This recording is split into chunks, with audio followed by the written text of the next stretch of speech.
The initiative of Operation Prairie Thunder, announced by Governor Roden last August, is to seek out crime and make arrests.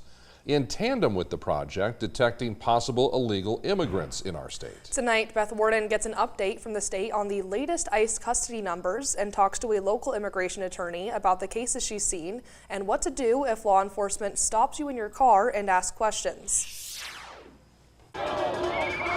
While the attention of ICE presence in Minnesota continues, it is also felt in South Dakota. Is there any ICE activity in South Dakota? Absolutely, yes. Tunisia Islam, an immigration attorney and CEO of South Dakota Voices for Peace, describes how the first line is South Dakota law enforcement. It really looks like highway patrol saturation, asking people their immigration status, and if they believe they need to call ICE to the situation or hold them to hand over to ICE, they are doing that. Keeping South Dakota strong, safe, and free. The Department of Public Safety's numbers released today show that during Operation Prairie Thunder, 63 ICE contacts have been taken into custody. Islam says they're mostly men.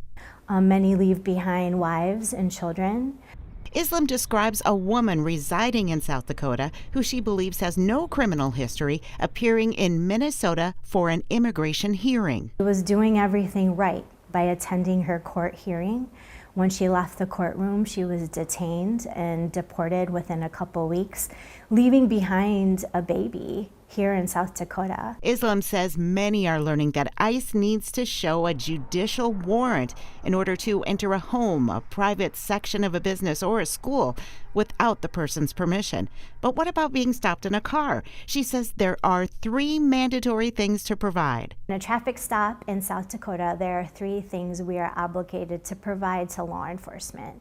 The first is a valid driver's license, valid proof of registration of your car, and valid car insurance. Beyond these 3 things that you must provide under state statute in South Dakota, you have a right to remain silent. I ask about ICE agents smashing car windows. To do that? No, they're not. I mean, that's why having observers is so critical. South Dakota Voices for Peace participants are aware of the concerns of observers. Not just a protest, that's fine.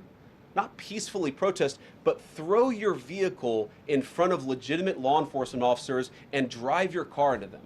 The organization provides training on how to be an observer and evaluate risk. Preserve firsthand evidence through these recordings and documentation by observers in the anticipation of litigation down the road.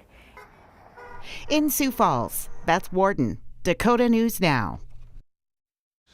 Not all who have been taken into custody by ICE have been documented by citizens with phones. South Dakota's president of the Oglala Sioux tribe revealing, quote, "I've been made aware that ICE has detained 4 of our tribal members in Minneapolis." He says their tribal attorneys are in touch with the lieutenant governor, providing proof of U.S. citizenship in hopes of obtaining their release.